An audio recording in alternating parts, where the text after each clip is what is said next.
Society का perspective पता है कैसे चेंज होता है। आप प्रिपरेशन करेंगे तो आपको बोलेंगे ऐसे यूपीएससी थोड़ी हो जाता है, कुछ कुछ बच्चों का होता है, और रिजल्ट आने के बाद बोलेंगे हमें तो पता ही था तुम कर लोगे। right. They are only interested not in your result.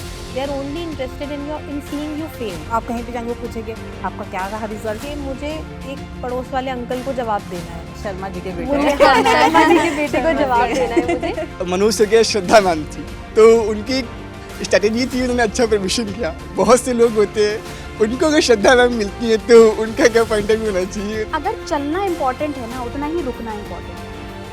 You should know where to stop. Women का ये देखा जाता है कि अगर एज हो गई है तो मैरिज प्राइमरी है। यूपीएससी की प्रिपरेशन में प्लान भी कितना इम्पोर्टेंट होना चाहिए। कुछ स्ट्रगल्स दिखते हैं, कुछ स्ट्रगल्स नहीं दिखते। मैंने मेरे फादर को ऐसे बना दिया था कि घर पर आकर उन्होंने पूछना है कि बेटा तुमने क्या पढ़ा है, आज क्या नहीं किया है। थोड़ा सुनने में अजीब लग रहा होगा, but you have to do reverse engineering. Syllabus की कीवर्ड्स को हाईलाइट करना, ये वर्ड्स मिस नहीं होने चाहिए। कि आपको पता है अगर मैं इस पे 2 मिनट भी लगा दूंगी तो आंसर नहीं आएगा, तो आप उसको स्किप कीजिए। पहली चीज, प्रिडिक्ट मत करिए कि यूपीएससी ये पूछ सकता है। हेलो, मेरा नाम फैज़ान है। तो मेरा क्वेश्चन आपसे ये है कि जब आप यूपीएससी की तैयारी कर रहे थे तो उस वक्त ये बहुत हार्ड एग्ज़ाम होता है, तो इसमें आपकी मेंटल और जो फिज़िकल हेल्थ थी आपने उसका ध्यान कैसे रखा, एंड कुछ लो फेजेस भी आते हैं इसमें, तो आपने उनको टैकल कैसे किया? जब यूपीएससी की प्रिपरेशन करते हैं मुझे लगता है लो ही फेसेस होते हैं, आप आते ही नहीं है। लिटरली जब आप रिजल्ट देखते हो वही आपका फेज होता है। तो उसमें फिजिकल और मेंटल हेल्थ बहुत ज़्यादा चैलेंजिंग है सच में। मतलब मेरी भी फिजिकल हेल्थ भी काफ़ी डिटेरियोरेट हो गई थी। मैंने बताया मैं घर रहकर, तो मैंने तो ऐसा कर लिया था अपने रूम को इतना लॉक कर लिया था, अगर मुझे कुछ चाहिए था तो मैं मम्मा को रूम में कॉल करती थी, मम्मा दूध दे दो, मम्मा पानी दे दो, तो ऐसे मम्मा रूम में देख के आते थे। तो उस वजह से भी ऐसा हो गया था कि बिल्कुल आपकी फिजिकल एक्टिविटी कम हो गई थी। तो इसके लिए अगर आपको मेडिटेशन बहुत अच्छा सोर्स है कि आप मेडिटेशन कीजिए। आप थोड़ी सी अगर आप फिजिकल एक्टिविटी कर सकते हैं, सुबह योगा कर सकते हैं मॉर्निंग में, तो बहुत अच्छा रहेगा, आपकी हेल्थ अच्छी रहेगी। और इसका इम्पैक्ट मेंटल हेल्थ पे भी रहता है कि अगर आप ये योगा करेंगे, मेडिटेशन करेंगे तो मेंटली भी आप स्ट्रॉन्ग रहेंगे। आप थोड़े से स्पिरिचुअल अगर हैं तो you will always try to balance out things in life.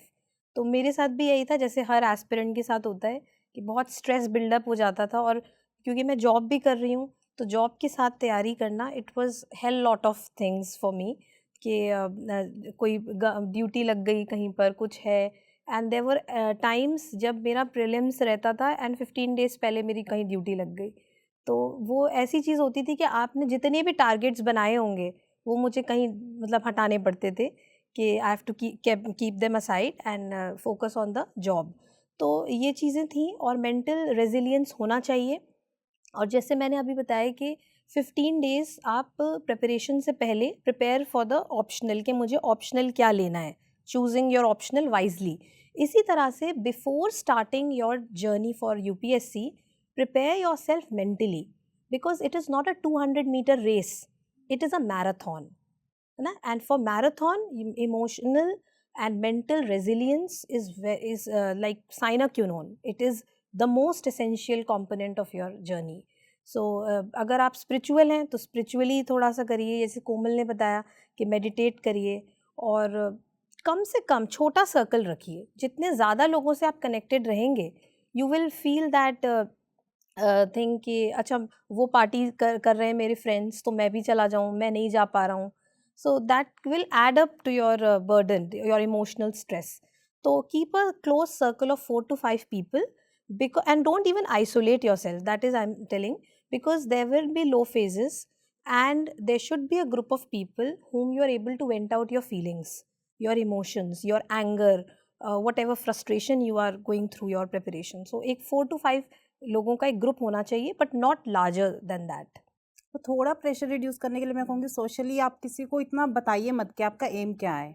आपका जब रिजल्ट आ जाएगा सबको पता चल जाएगा ये एम था, आपका अचीव हो गया है। आप सबको बताते चलेंगे मैं यूपीएससी की प्रिपरेशन कर रहा हूँ, एक बार तो आपको मिलेगा वो अटेंशन मिलती है सबसे, अरे वाह स्टूडेंट यूपीएससी कर रहा है। उसके बाद वो एक्सपेक्टेशंस या आप बर्डन ऑफ कहीं भी जाएंगे एक्सपेक्टेशन शुरू हो जाता है। आप कहीं भी जाएंगे वो पूछेंगे आपका क्या रहा रिजल्ट, फिर वही फेलियर्स आपके स्ट्राइक करेंगे माइंड में।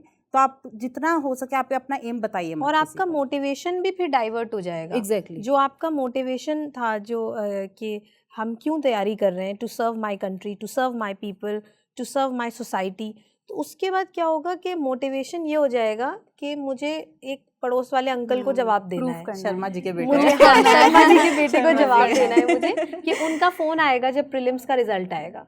तो वो उस चीज़ से बचने के लिए जो कोमल कह रही हैं वो बिल्कुल सही बात है। Keep it very private And that you are preparing. कुछ स्ट्रगल्स दिखते हैं, कुछ स्ट्रगल्स नहीं दिखते हैं। And as you said, struggle that is mental struggle, वो सब समझते भी नहीं है and you don't have to explain it to them.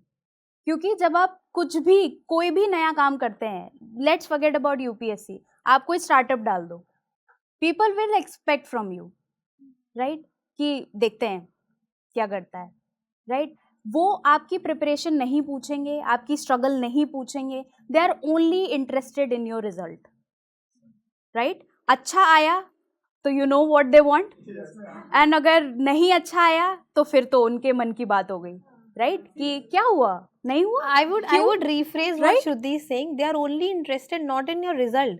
They are only interested in seeing you fail. Yes, right. They're only interested in that. And see, it's normal. You are a celebrity in front of them. Even if you start preparing for it, irrespective of the result, right? They would want कैसा गया? अभी तो result आ रहा है, मैंने सुना, क्या क्या एक्सपेक्टेशंस है, राइट? या एग्जाम आप देकर आओगे, you are in that hell lot of stress, सुबह से एग्जाम लिख रहा हूँ एंड शाम हो गई, अभी तक कैसा गया, right? These all things will haunt you, but you have to decide कि आपको रिएक्ट कैसे करना है। First of all, you don't have to answer each one of them. आपने प्रिपरेशन खुद के लिए करी है, अपनी फैमिली के लिए करी है, keep them at a priority level. Social FOMO जो होता है ना, as both of them said, कि फ्रेंड्स पहली बात तो आपके खो जाएंगे, कुछ आपको ब्लेम करेंगे, कुछ को आप खुद ही, है ना, कि it's you are not you know like you don't suit my lifestyle, right, it's like that.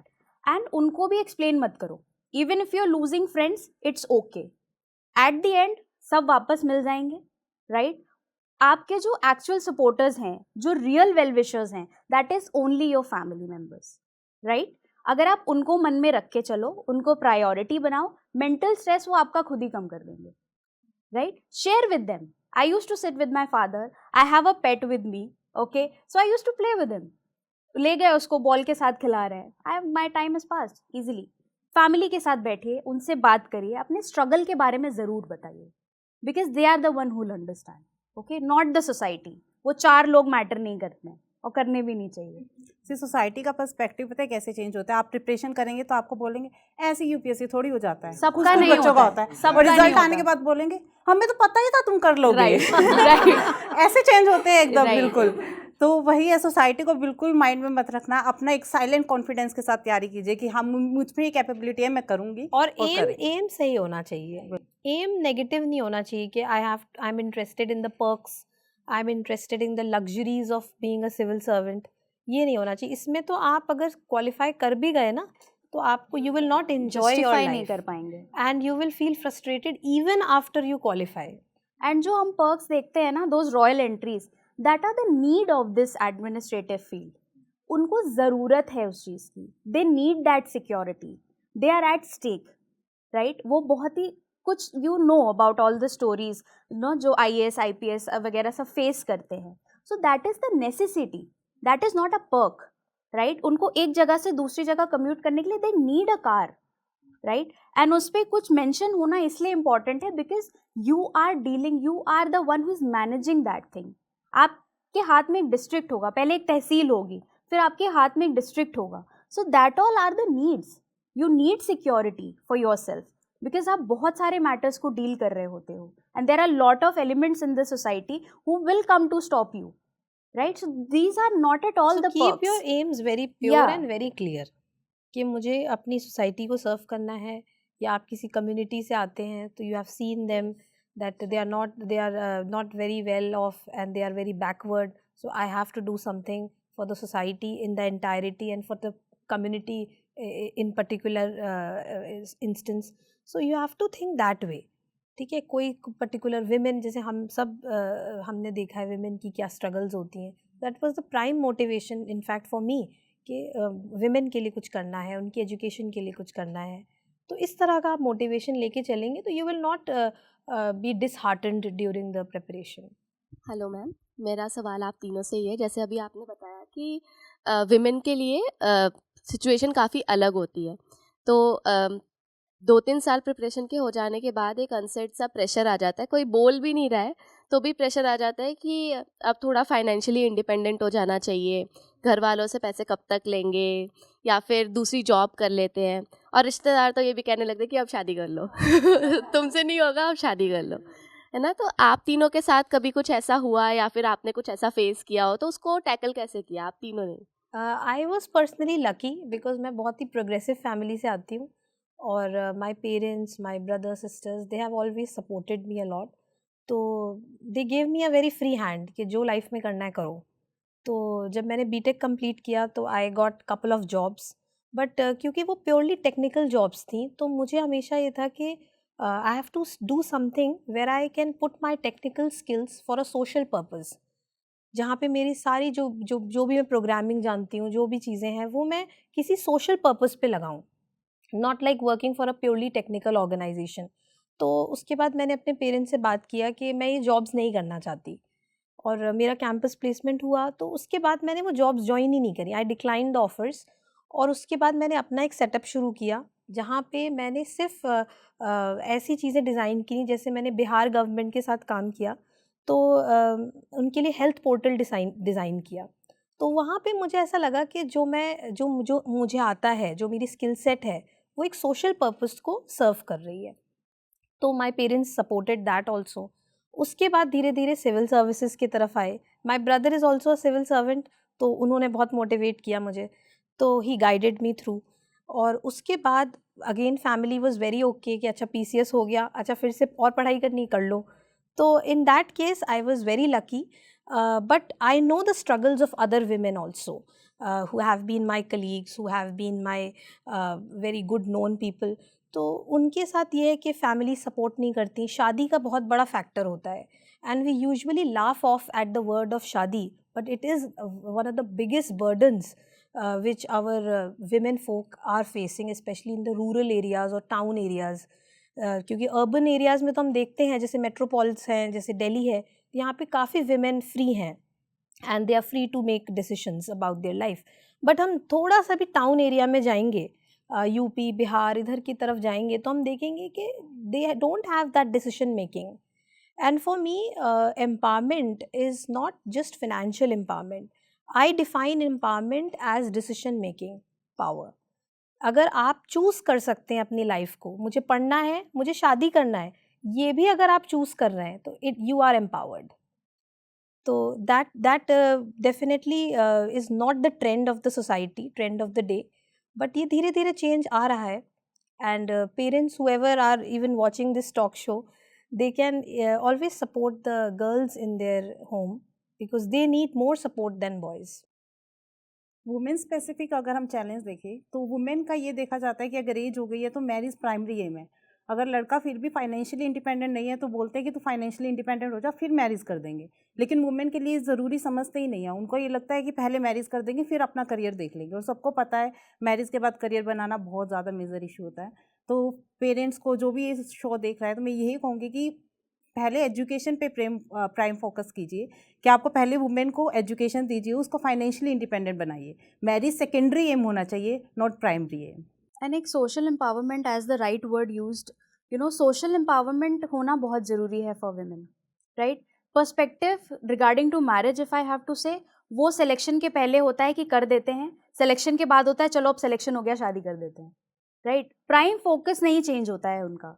So I would say कि जब आप अपनी पर्सनालिटी पे काम करते हैं तभी आप आगे लाइफ में क्या करेंगे वो मैटर करता है, pre marriage as well as post marriage, right. Both of the things आपकी पर्सनालिटी पे डिपेंड करती हैं चीज़ें। एंड जब आप एम्पावर्ड हो जाएंगे, you are educated, right, you are financially dependent, socially financially independent, socially also you have to be independent, right. You don't have to depend on anybody for anything, right. So एक support बहुत matter करता है and you are the agent of change, right. अगर आपकी knowledge में कोई है जिसको आपको लग रहा है कि वो स्ट्रगल कर रही है किसी भी पर्टिकुलर टॉपिक पे, go and talk to them, go try to reach out to their parents as well.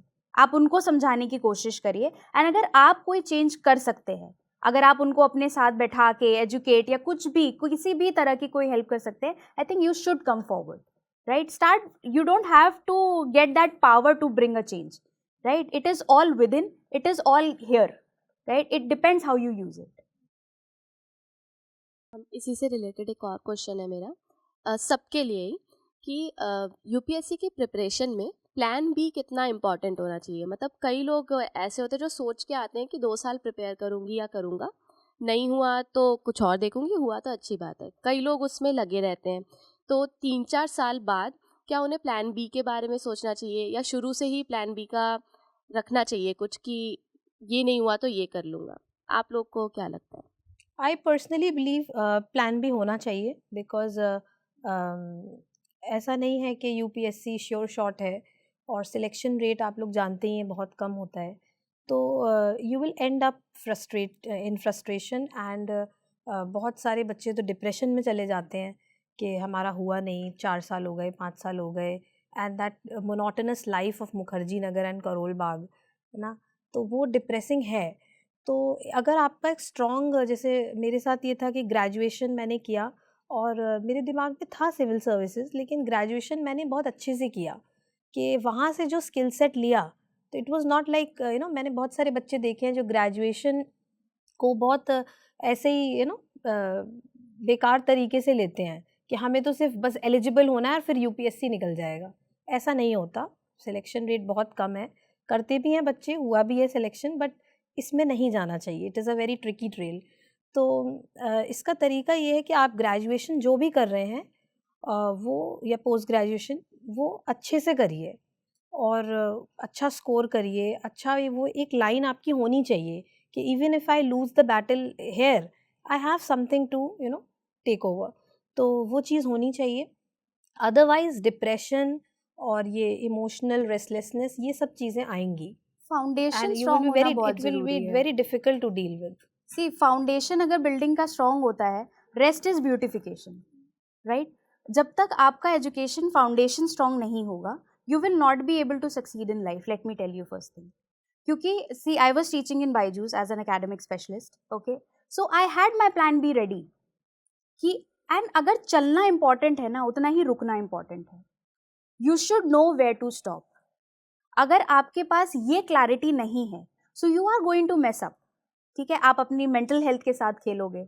Okay, we have seen many examples. It is so unfortunate to witness कि कई लोग सुसाइड तक अटेम्प्ट कर लेते हैं, right, which is very bad. क्योंकि हो सकता है शायद उनका एम कुछ और था कि ये नहीं तो कुछ नहीं. UPSC is an exam giving you an opportunity to serve the nation, right? Not more than this. It is not above your life. And let me tell you, none of the things is above your life, right? तो वो बहुत important है रुकना. And plan B, definitely it has to be the priority. और अगर UPSC नहीं भी होता and if it is not the end कि हमारे पास और कोई तरीका, there are n number of ways to serve the society. Why are we talking about UPSC? Because it is the best way to serve the society. But there are, other than best, there are better ways to serve the society. There are good ways to serve the society as well. I have people who are very close friends who could not qualify UPSC and then they started their own NGOs and they are working in a superb manner. They are creating changes which are, comparable to what the civil servants are doing. So that is there. Roads don't close. Options don't close. Skill development should be your priority. How well you are able to, skillfully go ahead. जब वो हो जाएगा तो सब कुछ हो जाएगा. Foundation strong रखिए, राइट. जब आप एंटर कर रहे हैं, यूपीएससी स्टार्ट कर रहे हैं, यूपीएससी प्रेप, तो आप माइंड में लेके चलिए मुझे 2 अटैम्प्ट देने हैं, 3 अटैम्प्ट देने हैं, उससे ज़्यादा मैं नहीं दूंगी. तो ये बेस्ट रहता है कि आपने 3 अटैम्प्ट दिए, आपको लगा कि मैंने अपना बेस्ट दे दिया, हुआ तो ठीक, नहीं तो नहीं. यूपीएससी प्रिपरेशन इतनी क्वालिटीज़ आपको सिखा देती है. आप में परसिवरेंस आ जाता है, कंसिस्टेंसी आ जाती है. तो बहुत सारी क्वालिटीज़ ऐसे डेवलप हो जाती है कि अगर आप लाइफ में कुछ और भी कर रहे हैं ना, तो आप एक्सेल ही करेंगे. तो यही आपका एम होना चाहिए कि यूपीएससी प्रिपरेशन करते टाइम काफ़ी सारी क्वालिटीज़ अपने अंदर ले आइए ताकि वो आपकी लाइफ में आगे हेल्प करेगी. मैम जैसे मैम जॉब कर रही थी, आपने भी प्लान बी सोचा था. मैम आपने सोचा था अपने प्लान बी के बारे में? यस, मेरा नेट क्वालिफाइड है पबेट में ही. तो मेरा यही एम था और ये मेरा लास्ट अटैम्प्ट था. मैं ये सोच के बैठी थी कि बस ये लास्ट अटैम्प्ट देना है, हुआ तो ठीक, नहीं हुआ तो ठीक, भगवान ने चाहा था हो गया.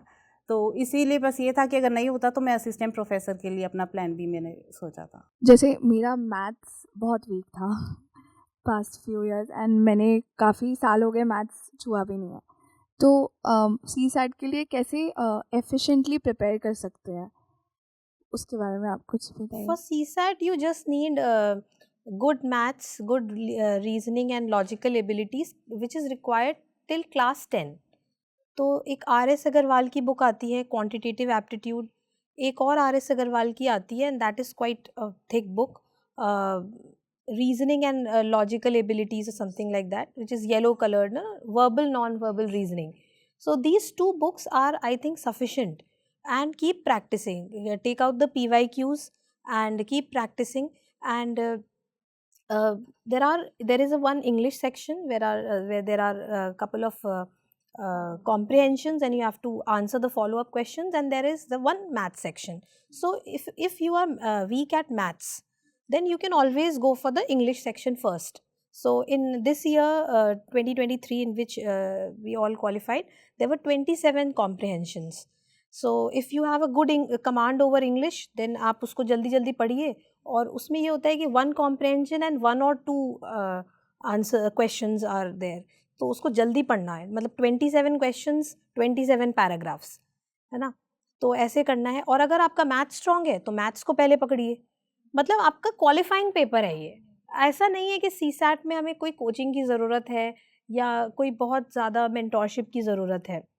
बेसिक आइडिया है कि आप दोनों में से एक जो आपका स्ट्रॉन्ग पॉइंट है उसको चूज़ करके उस पर वर्क करिए, उसको हैमर करिए, ताकि वो क्वेश्चंस मेरे गलत ना हो।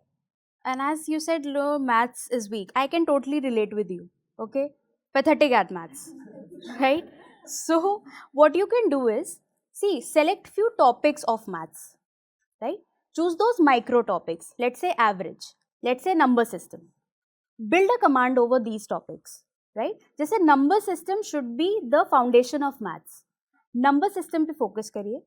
एवरेज के क्वेश्चंस कर लीजिए, परसेंटेज के कर लीजिए, प्रॉफिट एंड लॉस के कर लीजिए, if you are weak at maths. Okay, these ऐसे अब जब आप माइक्रो टॉपिक्स उठा लेंगे ना, so you will be comfortable कि कोई कुछ नहीं तो at least I will be able to solve few question of maths, right. And as talking about the comprehensions, तो आपका अप्रोच ये होना चाहिए, it should start with reading the options first. थोड़ा सुनने में अजीब लग रहा होगा, but you have to do reverse engineering. जब आप ऑप्शंस पहले पढ़ेंगे, you will have the idea कि पूछ क्या रहा है, okay, and quickly read that comprehension. उसको पढ़ के बैठ के समरी नहीं बनानी है आपको, you have to be quick in reading the comprehensions. तो पहले ऑप्शन से स्टार्ट करिए, so you will have a rough idea कि आपका कॉम्प्रीहेंशन को रीड करने का अप्रोच क्या होना चाहिए, and then highlight few of the things, and then you will be able to. And to be very honest, जो पॉजिटिव ऑप्शन लगता है कॉम्प्रीहेंशंस का, right, keep that at priority, circle कर लो उसको, right, कि ये ऑप्शन रखेंगे, and then you eliminate, start eliminating in the comprehensions in the beginning itself. And reasoning के लिए PYQ से आप प्रैक्टिस करिए। SSC CGL की जो बुक्स आती हैं, मैंने उनको थोड़ा सा रेफर करा था रीजनिंग पार्ट के लिए, उनके सोल्यूशंस को पढ़े थे कि इनका अप्रोच क्या है रीजनिंग के टॉपिक्स को लेके, कैसे क्विक सॉल्व कर रहे हैं। वीडियोज़ भी अवेलेबल हैं यूट्यूब पे फॉर दोज शॉर्ट जो आपके शॉर्टकट आते हैं to solve those things, you can try them also. थोड़ा सा एड ऑन मैं करना चाहूँगी कि CSAT में मेजर जो वो टारगेट वो रहता है अपना इशू, टाइम कंस्ट्रेंट, कि आपको 80 क्वेश्चंस करने हैं सॉल्व उसमें, तो उसमें आपको आइडेंटिफिकेशन ऑफ क्वेश्चंस बहुत इंपॉर्टेंट है। कि आपको कोई क्वेश्चन देख रहे हो, आप परमिटेशन कॉम्बिनेशन का क्वेश्चन आया, अगर वो आपका स्ट्रॉन्ग एरिया है ही नहीं, आपको पता है अगर मैं इस पर 2 मिनट भी लगा दूंगी तो आंसर नहीं आएगा, तो आप उसको स्किप कीजिए। सारे क्वेश्चंस अटैम्प्ट नहीं करने हैं CSAT में, तो आइडेंटिफाई करना सीखिए कि क्वेश्चंस कौन सा मुझे देखना है, किस पे कितना टाइम देना है।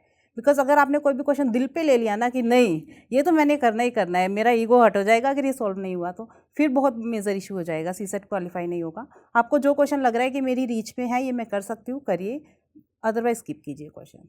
हेलो मैम, एक क्वेश्चन है कि ड्यूरेशन प्रिपरेशन एक ऐसी स्ट्रैटेजी सभी की होती है कि कोई स्ट्रैटेजी हैबिट जो फॉलो करके चलते हैं, सभी ना सभी कोई स्ट्रैटेजी होती है, तो आपकी वो ऐसी क्या स्ट्रैटेजी थी जो प्रिपरेशन के दौरान आपको एक बेनिफिट बहुत अच्छी साबित हुई, कि आपने बहुत अच्छा एक मोटिवेटेड था वो, कि ऐसी क्या स्ट्रैटेजी आप लोगों ने फॉलो की थी कि जो आपके एक एडवांटेज साबित हुई आप लोगों के लिए? मेरी स्ट्रेटेजी तो ये रही थी कि अकाउंटेबिलिटी।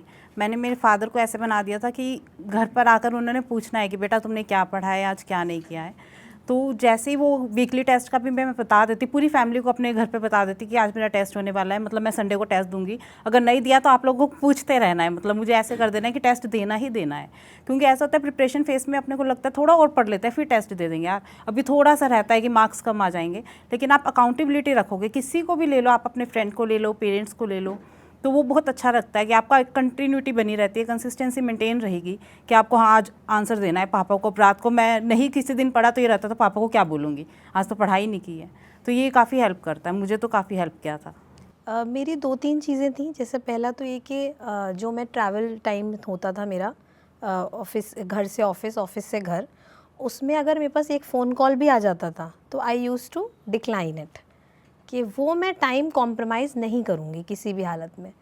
तो वो एक चीज़ थी कि उसको मैंने टारगेटेड बनाया था बिल्कुल, कि अगर मुझे ये 10 पेजेस पढ़ने हैं 1 आवर में तो वो मैं करूँगी complete.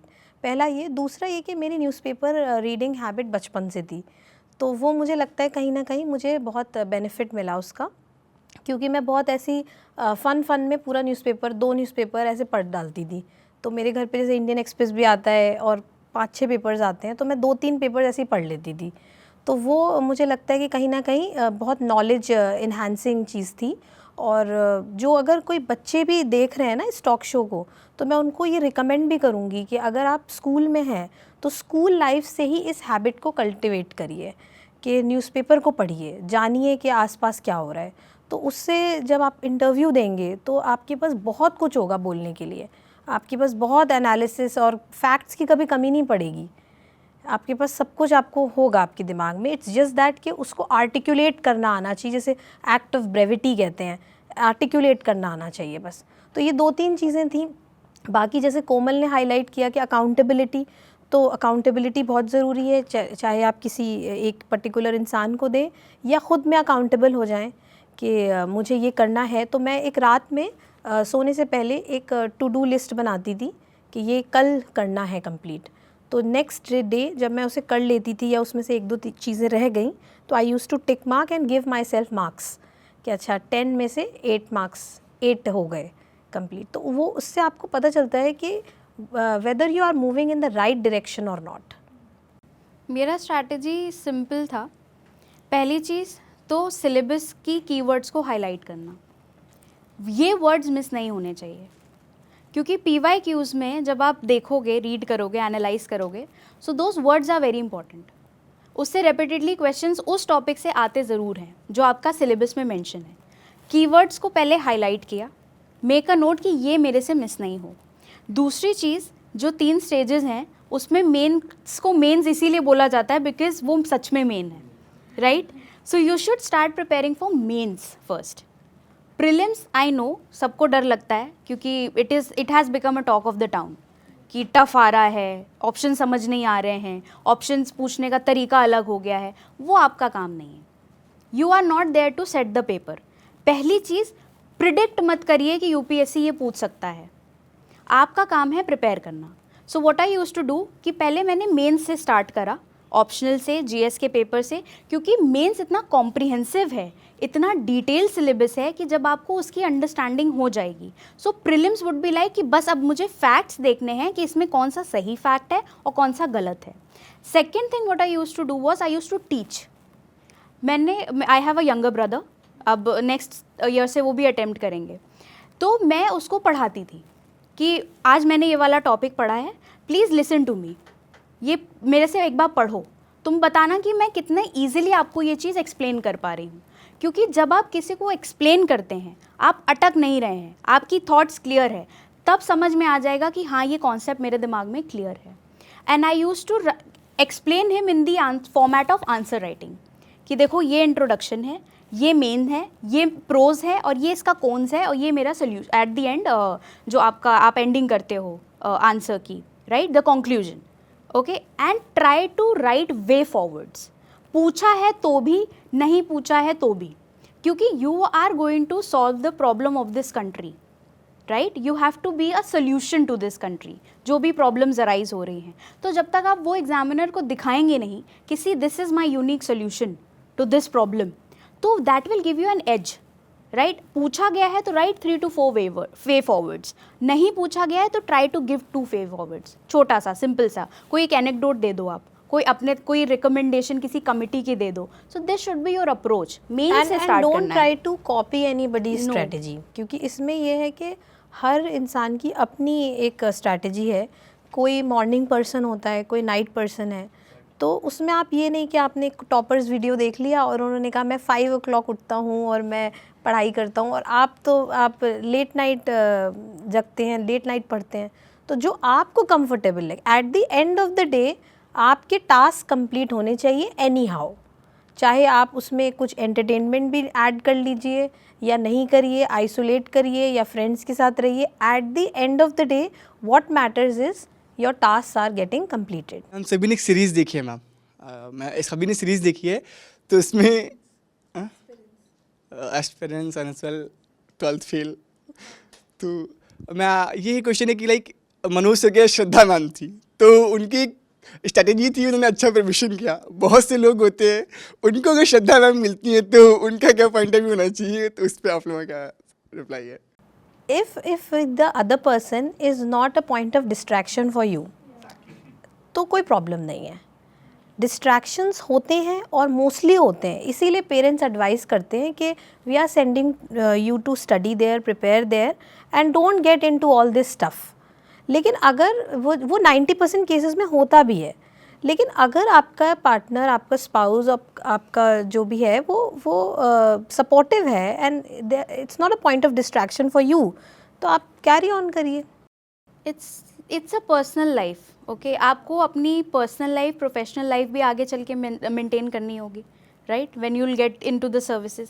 So it is about how you take it and how the other person is. अगर वो अंडरस्टैंडिंग है, वो आपको सपोर्ट कर रहे हैं, जैसे हमारे एक टॉपर ने भी हाईलाइट करा था उनकी पार्टनर का सपोर्ट उनकी जर्नी में, right, he openly said and gave the credit. So it is how it goes. अगर आपको आपकी लिमिटेशंस पता है, आपको आपका level you know that boundary, आपको आपका एम क्लियर है, so I think personal life या ऐसे कुछ में there is no issue. Okay, the other person also should understand. So Areeba ma'am, मेरा क्वेश्चन आपसे है कि आपका ऑप्शनल सब्जेक्ट ज्योग्राफी था, राइट? तो मैप वर्क में कैसे करें, क्योंकि मैप वर्क में बहुत प्रॉब्लम्स आता है, लाइक राइट. ज्योग्राफी में ये मैप वर्क एक बर्डन भी है, क्योंकि आपको बहुत सारे मैप्स को you have to study them, but ये प्लस पॉइंट भी है. जैसे जब मैंने दिया तो in both the papers, paper 1 and specially paper 2 जो ऑप्शनल का था, उसमें हर क्वेश्चन में आई ट्राइड, टाइम कंस्ट्रेंट होता है, लेकिन आप जब प्रिपरेशन करेंगे तो 10-15 सेकेंड्स ऑफ मैप को भी प्रैक्टिस करते हैं, जो 10 सेकेंड्स में एक मैप बन जाता है इंडिया का, तो वो सब आप प्रैक्टिस से आ जाता है. तो मैंने हर क्वेश्चन में कोशिश किया कि एक मैप डाल दूँ, तो आई थिंक वो एक प्लस पॉइंट प्रूव हुआ. तो एक ऐड ऑन हो जाता है, वैल्यू एडिशन करता है मैप. और मैप को तैयार कैसे करना है आपको, basically keep an Atlas with along with you always during this preparation, and उसमें आप देखते रहिए. मतलब एक दिन बैठ कर ना, वो वाला जो मैंने बोला था कि मोटिवेट हुए और एक दिन सारे मैप्स पढ़ लिया, वो चीज़ यहाँ नहीं सक्सेसफुल होगी. तो आपको उसको रीड करना है ऑन अ डेली बेसिस, कि एक दिन इंडस्ट्रीज़ का मैप उठा लिया, where are the different industries of India located, एक दिन कुछ प्लेट्स का मैप उठा लिया, एक दिन माइनिंग, एक दिन एल्यूमिनियम साइट्स, जो भी मतलब चीज़ें हैं वो आप थोड़ा थोड़ा देखते रहिए. तो eight the end of the day paper जब आप देते हैं तो आपसे कोई ये उम्मीद नहीं करता कि आपको सब कुछ पता होना चाहिए, है ना. मैप वर्क आता है, you have to point them out in the place the right dot in that map in mains. You have to write 30 words answers for it, but वो हो जाता है. मतलब ऐसा नहीं है कि मैप को आप बर्डन लेके चलिए. If you will read it on a daily basis, on a very routine basis, तो आपको धीरे धीरे वो चीज़ें कवर होने लगेंगी. But keep practicing maps. जैसे आपने पढ़ा तो एक छोटा सा मैप अपनी नोट्स में, अपनी बुक में बना लिया. 15-20 सेकेंड्स के मैप होते हैं, जल्दी जल्दी वो आ जाते हैं बनाने. हेलो एस्पिरेंट्स, हम में से बहुतों का सपना है IAS ऑफिसर बनना, लेकिन ये जर्नी बहुत मुश्किल है और हो सकता है कि हमारे मन में ये 2 क्वेश्चंस हैं. तो पहला सवाल ये कि हम कोचिंग कहाँ से लें, और दूसरा सवाल ये कि अगर हम किसी कोचिंग में एडमिशन लें तो हमारी फीस पर हमारी कुछ बचत हो पाए। और इसलिए बहुत सारे एस्पिरेंट्स ने जोश से रिक्वेस्ट किया कि क्या जोश टॉक्स एस्पिरेंट्स को हेल्प कर सकते हैं उनकी इस जर्नी में। तो 2 कोचिंग्स और मान रही हैं, KSGIS और अनअकैडमी। अब हमें कांटेक्ट करेंगी और हमारे क्वेश्चंस को आंसर करने में हेल्प करेंगी। हम घर बैठे KSGIS और अनअकैडमी से अपने सारे डाउट्स पूछ सकते हैं और हाँ, हम यहाँ एडमिशन भी ले सकते हैं। तो अगर आप UPSC के लिए कोचिंग लेने में इंटरेस्टेड हैं तो नीचे एक फॉर्म दिया गया है जहां आप अपने नाम और नंबर शेयर कर सकते हैं। तो अब जोश के स्टूडेंट्स घर बैठे फोन पर गाइडेंस और इंफॉर्मेशन ले सकते हैं और एडमिशन भी। Best of luck to all aspirants. जोश हमेशा हमारे साथ खड़ा है। जय हिंद।